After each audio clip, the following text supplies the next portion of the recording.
Herzlich willkommen zu unserem heutigen Interviewthema als Concierge in der Zeit der Digitalisierung. Heute zu Gast Thomas Monko, Chefconcierge des Ritz-Carlton Berlin und Präsident des Le Clef d'Ors Deutschland. Freut mich sehr, hier sein zu dürfen. Schön, dass du da bist, Thomas. Danke. Vielen Dank für deine Zeit. Thomas, wir würden gleich mal mit der ersten Frage starten. Wie digitalisiert sind die Hotels und Restaurants heutzutage? Welche Verbesserungsmöglichkeiten siehst du? Also es gibt einige Hotelketten, die schon sehr, sehr gut aufgestellt sind, wenn es um Digitalisierung geht. Sei es Mobile Keys, zum Beispiel kontaktloses Zahlen, QR-Codes für Broschüren oder für Stadtpläne etc. Aber die Pandemie hat uns halt aufgezeigt, dass es durchaus Bereiche gab, die noch verbesserungswürdig waren und auch noch ausbaufähig sind. Und das Ganze zu komprimieren, also das, was jetzt gerade an QR-Codes, sagen wir mal, auf uns auf uns niederprasselt, und der war ja im Grunde genommen fast schon tot geglaubt. Das müsste man jetzt irgendwie komprimieren, bündeln, um dann besser das Ganze handhaben zu können. Genau, ansonsten muss ich sagen, wie gesagt, hat die Pandemie sicherlich vieles beigetragen, dass es vorangeht in der Digitalisierung. Würdest du sagen, positive Bereicherung für dich, die Digitalisierung? Absolut, ja. Glaubst du, die Digitalisierung kann den Beruf als Concierge ersetzen? Oder werden die zukünftigen digitalen Lösungen eher ein Add-on sein, so wie beim Reservierungssystem oder in der Gastronomie, im Restaurant? Also ich persönlich sehe die Digitalisierung nicht als Bedrohung, ganz besonders nicht im Luxussegment der Hotellerie oder Gastronomie, sondern ganz im Gegenteil als Bereicherung.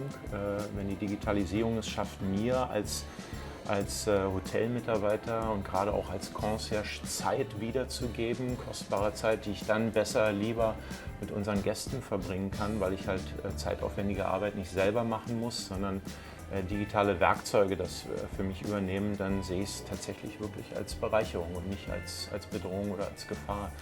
Und das aufrichtige Bemühen zwischen Gast und Gastgeber aufgrund von Empathie und zwischenmenschlicher Fürsorge, das ist auch was meiner Meinung nach, was Computer nicht ersetzen können, weil es ist nun mal, das ist Zwischenmenschlichkeit und das sind keine Algorithmen, die da wirken. Ja, perfekt, vielen Dank. Thomas, dein Beruf ist bekanntlich sehr zeitintensiv. Wie genau sieht das Zeitmanagement als Concierge aus? Worin könnte die Digitalisierung hierzu oder hierbei unterstützen? Also wir müssen als Concierge wirklich zusehen, dass wir unsere Zeit, dass wir sie gut einteilen, um halt mehr Zeit mit unseren Gästen zu haben. Sehr, sehr wichtig. Und wie gesagt, wenn ich da Werkzeuge habe, die es mir ermöglichen, noch schneller und noch effizienter zu arbeiten, dann bin ich da wirklich sehr, sehr dankbar drüber. Also es gibt zum Beispiel, wir selber im Haus haben die Discover und Explore Broschüre, die wir, wenn es dort Änderungen gibt, jederzeit abändern können und dann mit demselben Link direkt wieder an unsere Gäste kommunizieren können. Wir müssen nicht jetzt nochmal neue Broschüren drucken, also es ist auch umweltfreundlicher geworden und halt einfach auch zeiteffizienter. Es ist auch schön, wenn der Gast das gleich am Tablet, am Handy nutzen kann, wie er es möchte. Einfach, Richtig, oder? genau. Wir hatten jetzt auch eine Idee, eine kleine digitale Audioguide-Führung zu meinen Lieblingsplätzen hier am Potsdamer Platz zu machen. Schön. Das Ganze habe ich bei Spotify, haben wir das eingesprochen und hochgeladen und Gäste haben also jetzt die Möglichkeit, mit mir zusammen quasi auf eine kleine digitale Begehung vom Potsdamer Platz zu gehen. Auch eine schöne Geschichte. Hat auch so einen persönlichen Touch, ja, und verbindet die Digitalisierung. Richtig, genau. Und auch das könnte man weiter ausbauen. Also wenn da jetzt, sagen wir mal, demnächst vielleicht eine Führung über die Museumsinsel oder das neue Humboldt-Forum oder sowas. Also, und da kann man halt immer wieder ansetzen und die allgemeine Experience der Gäste dann immer wieder neu verbessern. Genau, und auch innovativ bleiben.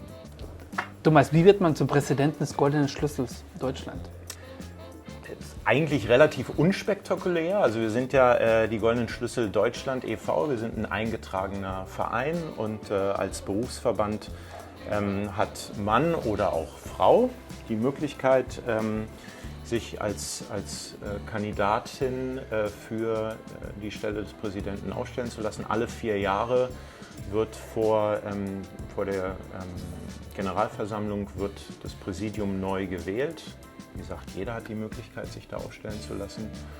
Und es ist natürlich schon von Vorteil, wenn man vielleicht im Vorfeld schon Aufgaben im Gesamtvorstand übernommen hat, sei es jetzt PR oder sei es die Betreuung unserer Sponsoren etc. Aber es ist keine Grundvoraussetzung. Wie viele Mitglieder habt ihr jetzt? Wir haben aktuell, nach der Pandemie, sind wir 124 aktive Concierge. Doch, sehr viel, ne? Ja, in knapp 90 Hotels deutschlandweit. Welche Erfahrungen müssen als Concierge mitgebracht werden? Die richtige Serviceeinstellung ist ganz, ganz wichtig. Also tatsächlich die Einstellung haben, dass man sagt, ich nehme jede Herausforderung an, egal wie groß sie auch erstmal oder wie unmöglich sie erscheint. Und dann natürlich, und das klingt vielleicht immer so ein bisschen altbacken, eine gute Kinderstube. Also andere Menschen so zu behandeln, wie ich selber gerne behandelt werden möchte. Das sind die beiden Dinge, die mitgebracht werden müssen als Grundvoraussetzung, die man auch nicht erlernen kann oder beibringen kann. Also das muss gesetzt sein, alles andere kann man vermitteln. Das ist kein Problem. Aber die beiden Sachen, die sollte man... Das Herz am richtigen Fleck, Kunde zuerst, ne? Richtig, genau, das auch. Wie gehst du mit schweren Wünschen um? Hast du hierzu einen Prozess? Nutzt du hierfür auch bestimmte Apps, Tools, damit du Wünsche erleichterst? Ja, es gibt natürlich Apps, die wir nutzen oder Werkzeuge, die wir nutzen, wenn es um Kommunikation geht, untereinander, also unter den Kolleginnen und Kollegen, ob das jetzt regional, national oder auch international ist. Aber es gibt jetzt keine App oder sowas, wo ich einen Wunsch von einem Gast eingebe und der mir quasi dann eine Lösung vorschlägt und sagt, ruf doch mal da und da an. Also wir beziehen uns da nach wie vor auf unser gutes Netzwerk. Wir müssen hartnäckig bleiben natürlich, nicht beim erstbesten Nein dann sofort aufgeben, sondern versuchen, die Person, die man auf der anderen Seite der Leitung hat, zu überzeugen, mit einem gemeinsam die Extra Mile zu gehen, um dann halt besondere Wünsche auch tatsächlich umsetzen zu können.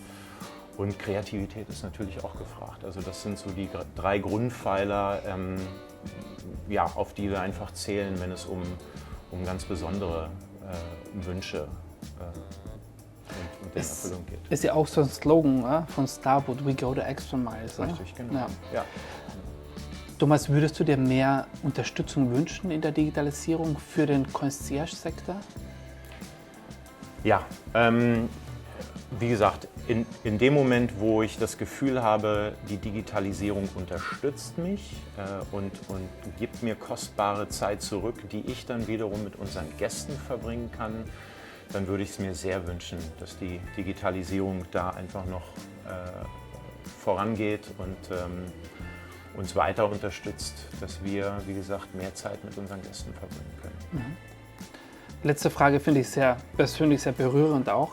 Ich habe mal gelesen, dass du für einen Gast jemanden aus Deutschland in die USA fliegen hast lassen, damit ein handgeschriebener Liebesbrief pünktlich zum Hochzeitstag ankommt. Mich würde es sehr interessieren, welche Momente in deiner Laufbahn für dich am aufregendsten waren.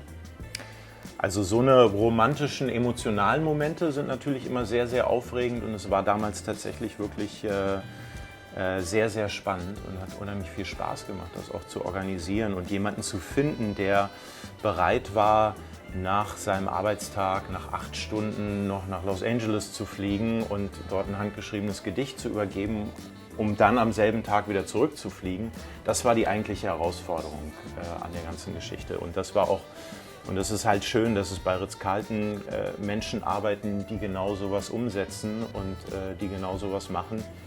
Ansonsten es sind immer wieder natürlich Momente, wenn man selber keinen Einfluss hat, wenn Naturgewalten wirken oder Fluggesellschaften oder Zugführer streiken, dann wird es tatsächlich spannend an den Concierge-Logen Deutschlands, weil dann ist Improvisationstalent gefragt und wiederum auch ein gutes Netzwerk, um dann tatsächlich alleine Menschen von A nach B zu bringen. Also ich erinnere mich, als der Vulkanausbruch auf Island war damals, vor ein paar Jahren, da haben wir dann Gäste zum Beispiel von Berlin nach Paris oder nach Oslo mit Limousinen oder mit Taxen tatsächlich nach Hause gebracht, weil sie in dem Moment zu Hause sein wollten und ihren Urlaub oder ihren Aufenthalt direkt hier in Berlin dann abgebrochen haben. Gibt auch Gänsehaut, ja?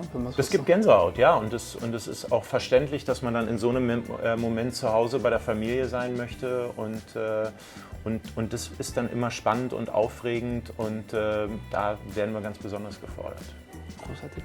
Ja. Thomas, vielen Dank für deine Zeit, für die tollen Antworten, für den schönen Austausch. Bleibt bei uns am Kanal, abonniert ihn. Wir freuen uns auf ein baldiges Wiedersehen. Bis dann. Ciao. Tschüss.